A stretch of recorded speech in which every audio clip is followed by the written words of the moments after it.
Back to news TV 84 viewers. Break तो बाद ਅਸੀਂ ਗੱਲਬਾਤ ਕਰਦੇ ਹਾਂ ਸਰਦਾਰ ਸੁਖਵਿੰਦਰ ਸਿੰਘ ਹੰਸਰਾ ਨਾਲ, ਇਹ ਫੇਮਸ ਮੀਡੀਆ ਪਰਸਨੈਲਿਟੀ ਜੋ ਸਾਡਾ ਟੋਰਾਂਟੋ ਕੈਨੇਡਾ ਤੋਂ ਫੋਨ ਲਾਈਨ ਤੇ ਜੁੜ ਚੁੱਕੇ ਨੇ।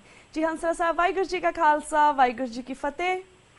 ਵਾਹਿਗੁਰੂ ਜੀ ਕਾ ਖਾਲਸਾ, ਵਾਹਿਗੁਰੂ ਜੀ ਕੀ ਫਤਿਹ। ਵੀ ਜੀ ਹੰਸਰਾ ਸਾਹਿਬ ਜੀ, ਸਭ ਤੋਂ ਪਹਿਲਾਂ ਅਸੀਂ ਤੁਹਾਡੇ ਕੋਲ ਇਹੀ ਜਾਣਨਾ ਚਾਹਾਂਗੇ ਕਿ ਜਿਵੇਂ ਕੈਨੇਡਾ ਵਿੱਚ ਕੈਨੇਡਾ ਸਰਕਾਰ ਨੇ ਵੀ 에ਅਰ ਇੰਡੀਆ ਹਾਦਸੇ ਸੰਬੰਧੀ ਗੁਪਤ ਟੇਪਸ ਨੂੰ ਡਿਸਟਰੋਏ ਕਰ ਦੇਣ ਦੀ ਗੱਲ ਕਹਿ ਕੇ ਸੱਚ ਨੂੰ ਛੁਪਾਇਆ ਸੀ, ਅਤੇ ਹੁਣ ਬਰਤਾਨੀਆ ਦੀ ਸਰਕਾਰ ਨੇ ਵੀ ਇਹ ਕਿਹਾ ਹੈ ਕਿ 2009 ਵਿੱਚ ਉਹਨਾਂ ਨੇ ਇਸ ਸੰਬੰਧੀ ਫਾਈਲਸ ਨੂੰ ਰੂਟੀਨ ਵਿੱਚ ਨਸ਼ਟ ਕਰ ਦਿੱਤਾ ਹੈ।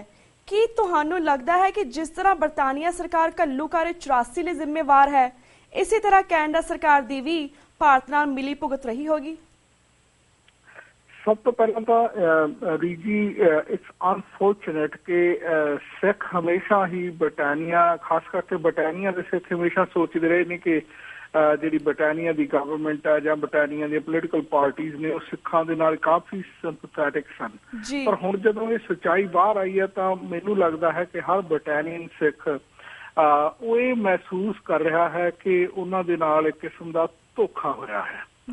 ਇਹ ਧੋਖਾ ਭਾਵੇਂ 30 ਸਾਲ ਪਹਿਲਾਂ ਦੇ ਉਸ ਵੇਲੇ ਦੀ ਪ੍ਰਧਾਨ ਮੰਤਰੀ ਮਾਰਗਰੇਟ ਥੈਚਰ ਦੇ ਸਮੇਂ ਦੇ ਵਿੱਚ ਹੋਇਆ, ਪਰ ਹੁਣ ਦੇ ਜਿਹੜੇ ਪ੍ਰਧਾਨ ਮੰਤਰੀ ਨੇ ਡੇਵਿਡ ਕੈਮਰਨ, ਉਹਨਾਂ ਨੇ ਵੀ ਕੋਈ ਖਾਸ ਸਿੱਖਾਂ ਦੇ ਜ਼ਖਮਾਂ ਦੇ ਉੱਤੇ ਮੱਲਮ ਲਾਉਣ ਵਾਲੀ ਗੱਲ ਨਹੀਂ ਕੀਤੀ, ਕਿਉਂਕਿ ਜ਼ਖਮ ਇੱਕਦਮ ਕੁਰੇਦੇ ਗਏ ਜਦੋਂ ਇਹ ਗੱਲ ਸਾਹਮਣੇ ਆਈ ਕਿ ਬ੍ਰਿਟਿਸ਼ ਗਵਰਨਮੈਂਟ ਦਾ ਕੋਈ ਉਹਦੇ ਵਿੱਚ ਯੋਗਦਾਨ ਸੀ।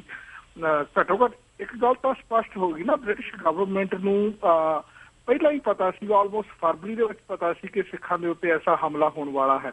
ਤਾਂ ਉਹਨਾਂ ਨੇ ਸਿੱਖਾਂ ਦੇ ਜਿਹੜੇ ਹਿਊਮਨ ਰਾਈਟਸ ਨੇ ਉਹਨਾਂ ਨੂੰ ਬਚਾਉਣ ਦੀ ਖਾਤਰ ਜਾਂ ਫਿਰ ਕੋਈ ਵਿਚੋਲਗਰੀ ਕਰਕੇ ਇਸ ਹਮਲੇ ਨੂੰ ਟਾਲਣ ਦੀ ਕੋਈ ਕੋਸ਼ਿਸ਼ ਨਹੀਂ ਕੀਤੀ, ਬਲਕਿ ਇਹ ਜਿਹੜੀ ਅੱਗ ਬਲਣ ਲੱਗੀ ਸੀ ਉਹਨੂੰ ਚੰਗਾ ਪੱਖਾ ਝੱਲਿਆ ਕਿ ਚੱਜ ਨਾਲ ਮੱਚੇ ਤੇ ਚੱਜ ਨਾਲ ਸਿੱਖਾਂ ਦੇ ਜਿਹੜੇ ਰਾਈਟਸ ਨੇ ਉਹ ਇਹਦੇ ਵਿੱਚ ਕੁਚਲੇ ਜਾਣ। ਇਸ ਮੈਟਰ ਫੈਕਟ ਸਿੱਖ ਕੌਮ ਨੂੰ ਕੁਚਲਣ ਦਾ ਹੀ ਇਰਾਦਾ ਸੀਗਾ ਹਿੰਦੁਸਤਾਨ ਦੀ ਸਰਕਾਰ ਦਾ।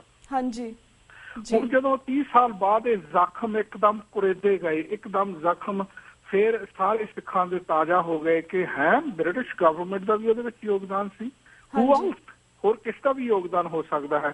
ਆਬਵੀਅਸਲੀ ਜਿਸ ਤਰ੍ਹਾਂ ਤੁਹਾਡਾ ਸਵਾਲ, ਜਿਸ ਤਰ੍ਹਾਂ ਤੁਸੀਂ ਇਸ ਸਵਾਲ ਨੂੰ ਵਰਡ ਕੀਤਾ ਹੈ, ਜਿਹੜੇ ਸੈਂਟੈਂਸ ਦੇ ਵਿੱਚ ਤੁਸੀਂ ਪਾਉਣ ਦੀ ਕੋਸ਼ਿਸ਼ ਕੀਤੀ ਹੈ, ਮੈਂ ਉਹਦੇ ਵੱਲ ਬਾਅਦ ਦੇ ਵਿੱਚ ਆਉਣਾ, ਪਰ ਇਹ ਮੈਂ ਜ਼ਰੂਰ ਸੋਚਦਾ ਕਿ ਬ੍ਰਿਟਿਸ਼ ਗਵਰਨਮੈਂਟ ਨੂੰ ਇਸ ਤਰ੍ਹਾਂ ਗੋਗਲੂਆਂ ਤੋਂ ਮਿੱਟੀ ਨਹੀਂ ਸੀ ਝਾੜਨੀ ਚਾਹੀਦੀ, ਇਸ ਤਰ੍ਹਾਂ ਪੱਲਾ ਨਹੀਂ ਸੀ ਛਡਾਉਣਾ ਚਾਹੀਦਾ, ਬਲਕਿ ਮਾਰਗਰੇਟ ਥੈਚਰ ਨੇ ਜਿਹੜੀ ਇੱਕ ਬੱਜਰ ਗਲਤੀ ਕੀਤੀ ਹੈ ਕਿ ਇੱਕ ਗਵਰਨਮੈਂਟ ਦੁਨੀਆ ਦੇ ਉੱਤੇ ਕਹਿੰਦੇ ਸੀ ਇਹਨਾਂ ਦੇ ਰਾਜ ਦੇ ਵਿੱਚ ਸੂਰਜ ਨਹੀਂ ਚੱਲਦਾ, ਇਹਨਾਂ ਦੇ ਰਾਜ ਦੇ ਵਿੱਚ ਹਿਊਮਨ ਰਾਈਟਸ ਦੀ ਬੜੀ ਇੱਜ਼ਤ ਕੀਤੀ ਜਾਂਦੀ ਹੈ, ਬੜੀ ਸੁਰੱਖਿਆ ਕੀਤੀ ਜਾਂਦੀ ਹੈ, ਪਰ ਨਹੀਂ, ਇਸ ਦੇ ਉਲਟ ਇਸ ਗਵਰਨਮੈਂਟ ਨੇ ਆਪਣੇ ਕੁਝ ਪੋਲੀਟੀਕਲ ਮਫਾਦਾਂ ਦੀ ਖਾਤਰ ਸਿੱਖਾਂ ਦੇ ਉੱਤੇ ਹਮਲਾ ਹੋਣ ਦਿੱਤਾ। ਉਹਦੇ ਵਿੱਚ ਕੀ ਭੂਮਿਕਾ ਨਿਭਾਈ ਇਹ ਕੈਮਰਨ ਕਹਿੰਦਾ ਵੀ ਮੈਂ ਨਹੀਂ ਨਿਭਾਈ। ਇਹ ਬੜੀ ਮੈਨੂੰ ਲੱਗਦਾ ਸ਼ਰਮਨਾਕ ਗੱਲ ਹੈ ਤੇ ਆਉਣ ਵਾਲੇ ਇਸ ਸਮੇਂ ਦੇ ਵਿੱਚ British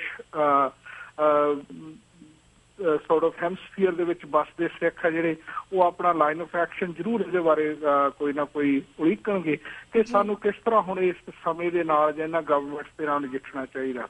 coming back to Canada, Canada ਦਾ ਵਿਦੇਸ਼ ਮੰਤਰੀ ਜਦੋਂ ਦਿੱਲੀ ਦੇ ਵਿੱਚ ਜੈਨੋਸਾਈਡ ਵਾਪਰ ਰਿਹਾ ਸੀ, ਵੈਰੀ ਮੂਵਮੈਂਟ ਦੇ ਉੱਤੇ ਜਦੋਂ ਸਿੱਖਾਂ ਦੀਆਂ ਲਾਸ਼ਾਂ ਨੂੰ ਉੱਥੇ ਕੁੱਤੇ ਖਾ ਰਹੇ ਸੀ, ਸਾਡਾ ਕੈਨੇਡਾ ਦਾ ਵਿਦੇਸ਼ ਮੰਤਰੀ ਜੋ ਕਲਰਕ ਉਸ ਵਕਤ ਦਿੱਲੀ ਦੇ ਵਿੱਚ ਸੀ, ਬਜਾਏ ਕਿ ਵਾਪਸ ਦਿੱਲੀ ਤੋਂ ਆਉਣ ਦੇ ਕੈਨੇਡੀਅਨ ਸਿੱਖਾਂ ਦੇ ਜ਼ਖਮਾਂ ਦੇ ਉੱਤੇ ਮਰਹਮ ਲਾਉਣ ਦੇ, ਉਸ ਨੇ ਵੀ ਨੂਨ ਛਿੜਕਣ ਦੀ ਉਦੋਂ ਕੋਸ਼ਿਸ਼ ਕੀਤੀ ਸੀ। ਮੈਨੂੰ ਲੱਗਦਾ ਉਦੋਂ ਹੀ ਪਲਾਨ ਬਣ ਗਿਆ ਸੀ ਇਹ ਕਿ ਸਿੱਖਾਂ ਦੇ ਜਿਹੜੇ ਹੱਕ ਨੇ ਇਹਨਾਂ ਦੀ ਬਜਾਏ ਜਿਹੜਾ ਭਾਰਤ ਸਰਕਾਰ ਦਾ ਪੱਖ ਹੈ ਉਹ ਪੂਰਿਆ ਜਾਏ।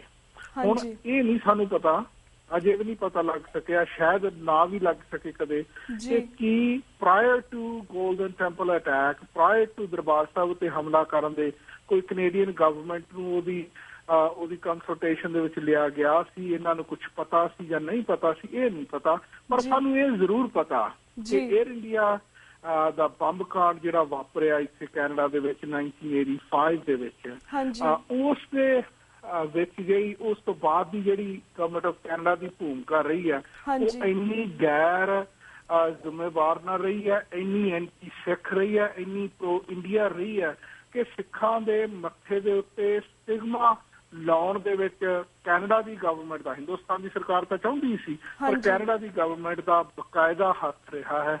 ਅਨਫੋਰਚੂਨੇਟਲੀ ਅਜੇ ਤੱਕ ਵੀ ਗਵਰਨਮੈਂਟ ਆ ਜਿਹੜੀ ਇਹ ਟਸ ਤੋਂ ਮਸ ਨਹੀਂ ਹੋ ਰਹੀ, ਪਰ ਆਉਣ ਵਾਲੇ ਸਮੇਂ ਦੇ ਵਿੱਚ ਜ਼ਰੂਰ ਵੇਖਣ ਨੂੰ ਮਿਲੇਗਾ ਕਿ ਜਿਉਂ-ਜਿਉਂ ਸਿੱਖਾਂ ਦੀ ਛਵੀ ਇਸ ਮੁਲਕ ਦੇ ਵਿੱਚ ਮਜ਼ਬੂਤ ਹੁੰਦੀ ਜਾਏਗੀ, ਤਿਉਂ-ਤਿਉਂ ਕੈਨੇਡਾ ਸਰਕਾਰ ਦੀ ਇਹ ਪੋਜੀਸ਼ਨ ਜਿਹੜੀ ਹੈ ਕਿ ਅਸੀਂ ਇਹਦੇ ਵੱਲ ਜਾਣਾ ਹੀ ਨਹੀਂ, ਅਸੀਂ ਇਸ ਜਿਹੜਾ ਨੋਸ਼ਨ ਸਾਫਟ ਟਾਰਗੇਟ ਨੇ ਆਪਣੀ ਕਿਤਾਬ ਦੇ ਵਿੱਚ ਅੱਜ ਤੋਂ 20 ਸਾਲ ਪਹਿਲਾਂ ਲਿਖਿਆ ਸੀ, ਉਹਦੇ ਵੱਲ ਗੌਰ ਹੀ ਨਹੀਂ ਕਰਨਾ ਸੀ। We don't even want to pay attention to that. ਇਹ ਜਿਹੜਾ ਐਟੀਟਿਊਡ ਆ ਗਵਰਨਮੈਂਟ ਦਾ ਕੈਨੇਡਾ ਦੀ ਦਾ, ਇਹ ਆਉਣ ਵਾਲੇ ਸਮੇਂ ਦੇ ਵਿੱਚ ਜ਼ਰੂਰ ਕੁਐਸਚਨ ਹੋਵੇਗਾ ਇਹਦੇ ਤੇ। ਜੀ ਬਿਲਕੁਲ, ਜਿਵੇਂ ਹੰਸਾ ਸਾਹਿਬ ਸਾਨੂੰ ਸਾਰਿਆਂ ਨੂੰ ਪਤਾ ਹੈ ਕਿ ਸੱਚ ਹਮੇਸ਼ਾ ਸਾਹਮਣੇ ਆਉਂਦਾ ਹੈ। ਕੈਨੇਡਾ ਗਵਰਨਮੈਂਟ ਦੀ ਮਿਲੀ ਭੁਗਤ ਹੈਗੀ ਇਸ ਕਤਲੇਆਮ ਦੇ ਵਿੱਚ। ਹੋਪਫੁਲੀ ਅਸੀਂ ਇਹੀ ਅਰਦਾਸ ਕਰਦੇ ਕਿ ਇਹਨਾਂ ਦਾ ਸੱਚ ਵੀ ਸਾਹਮਣੇ ਆਵੇ ਤਾਂ ਕਿ ਇਹਨਾਂ ਨੂੰ ਵੀ ਸਜ਼ਾਵਾਂ ਮਿਲਣ। ਤੇ ਵੀ ਜੀ ਜਿਸ ਤਰ੍ਹਾਂ ਹੋਰ ਵੀ ਕਾਫੀ ਸਿੱਖ ਪ੍ਰੋਬਲਮਸ ਆ ਰਹੇ ਨੇ, ਸਿੱਖ ਮਸਲੇ ਸਾਹਮਣੇ ਆ ਰਹੇ ਨੇ, ਜਿਹੜੀ ਤੁਹਾਡੀ ਜਿਹੜੀ ਮਿਲੀ ਭੁਗਤ ਵਾਲੀ ਤੁਸੀਂ ਗੱਲ ਕਰਦੇ ਹੋ, ਮੈਂ ਡੈਫੀਨਿਟਲੀ ਇਹਦੇ ਵਿੱਚ ਇਹ ਜ਼ਰੂਰ ਕਹਿਣਾ ਚਾਹੁੰਦਾ ਕਿ ਜਿਹੜਾ 1985 ਦਾ 에ਅਰ ਇੰਡੀਆ ਕ੍ਰੈਸ਼ ਸੀ, ਉਸ ਦੀ ਜਾਣਕਾਰੀ ਇਹਨਾਂ ਨੂੰ ਪਹਿਲਾਂ ਜ਼ਰੂਰ ਸੀਗੀ। some of the government agencies, CSIS ਹੋਈ ਜਾਂ RCMP ਹੋਈ, ਇਹਨਾਂ ਨੂੰ ਵੱਖ-ਵੱਖ ਤੌਰ ਤੇ ਸੀ ਤੇ ਇਹਨਾਂ ਨੇ ਮੁੜ ਕੇ ਉਹ ਆਪਣੀਆਂ ਟੇਪਸ ਆ ਜਿਹੜੀਆਂ ਬਹੁਤ ਸਾਰੀਆਂ ਰੱਦ ਕਰ ਦਿੱਤੀਆਂ ਕਿਉਂਕਿ ਉਹਨਾਂ ਦੇ ਵਿੱਚ ਸੱਚਾਈ ਛੁਪੀ ਹੋਈ ਸੀ। ਪਰ ਆਉਣ ਵਾਲੇ ਸਮੇਂ ਦੇ ਵਿੱਚ ਉਹ ਕਿਤੇ ਨਾ ਕਿਤੇ ਸੱਚਾਈ ਅਜੇ ਵੀ ਇਸ, ਕਿਉਂਕਿ ਜਿਸ ਤਰ੍ਹਾਂ ਇਹ ਫੰਡਾਮੈਂਟਲ ਸੱਚਾਈ ਹੈ ਕਿ ਸੱਚ ਕਦੇ ਨਾ ਮਰਦਾ ਹੈ ਨਾ ਛੁਪਦਾ ਹੈ, ਨਾ ਇਹ ਡਿਸਟਰੋਏ ਹੁੰਦਾ ਹੈ, ਕਿਤੇ ਨਾ ਕਿਤੇ ਜ਼ਰੂਰ ਬਾਹਰ ਆਏਗਾ ਕਿ ਜੋ 329 ਬੇਗੁਨਾਹ ਲੋਕ ਉਸ 에ਅਰ ਇੰਡੀਆ ਦੇ ਜਹਾਜ਼ ਦੇ ਵਿੱਚ ਬੈਠੇ ਸੀ ਉਹ ਮਾਰੇ ਗਏ ਸੀ ਸਿਰਫ ਸਿੱਖਾਂ ਨੂੰ ਬਦਨਾਮ ਕਰਨ ਲਈ, ਉਹਨਾਂ ਨੂੰ ਦਾਅ ਤੇ ਲਾਇਆ ਗਿਆ। ਉਹਦੇ ਵਿੱਚ ਜਿਹੜੀ government India the, government of Canada ਦੀ ਜਿਹਦੀ ਭੂਮਿਕਾ ਹੈ ਆਉਣ ਵਾਲੇ ਸਮੇਂ ਦੇ ਵਿੱਚ ਜ਼ਰੂਰ ਆ ਸਾਹਮਣੇ। ਜੀ ਬਿਲਕੁਲ ਬਿਲਕੁਲ ਵੀਰ ਜੀ। ਤੇ ਵੀਰ ਜੀ ਹੁਣ ਅਸੀਂ ਬਾਕੀ ਸਿੱਖ ਪ੍ਰੋਬਲਮ ਤੇ ਮਸਲਿਆਂ ਵੱਲ ਵੀ ਜਾਣਦੇ। ਜਿਵੇਂ ਤੁਹਾਨੂੰ ਪਤਾ ਹੀ ਹੈ ਕਿ ਨਾਨਕਸ਼ਾਹੀ ਕੈਲੰਡਰ ਦਾ ਅੱਧਾ ਭੋਗ ਤਾਂ ਬਾਦਲ ਨੇ ਪਾ ਦਿੱਤਾ ਸੀ ਤੇ ਬਾਕੀ ਰਹਿੰਦਾ ਸਾਡੇ ਜਥੇਦਾਰਾਂ ਨੇ 6 ਫਰਵਰੀ ਦੀ ਮੀਟਿੰਗ ਦੇ ਵਿੱਚ ਪਾ ਦੇਣਾ ਸੀ। ਇਹ ਦੱਸੋ ਕਿ ਨਾਨਕਸ਼ਾਹੀ ਕੈਲੰਡਰ ਇਹਨਾਂ ਨੂੰ ਕਿਉਂ ਚੁੱਭਦਾ ਹੈ, ਇਹ ਕਿਉਂ ਚੇਂਜ ਕਰਨਾ ਚਾਹੁੰਦੇ ਨੇ? ਅਗਰ ਸਾਰੀ ਸਿੱਖ ਕੌਮ ਨੇ ਅਪਣਾ ਲਿੱਤਾ ਹੈ ਨਾਨਕਸ਼ਾਹੀ ਕੈਲੰਡਰ, ਤਾਂ ਸਾਡੇ ਜਥੇਦਾਰ ਸਾਨੂੰ ਹਿੰਦੂ ਕੈਲੰਡਰ ਕਿਉਂ ਅਪਣਾਉਣਾ ਚਾਹੁੰਦੇ ਨੇ? ਉਹ ਸਾਨੂੰ ਹਿੰਦੂ ਕਿਉਂ ਬਣਾਉਣਾ ਚਾਹੁੰਦੇ ਨੇ? ਇਸ ਬਾਰੇ ਜਾਣਕਾਰੀ ਦਿਓ।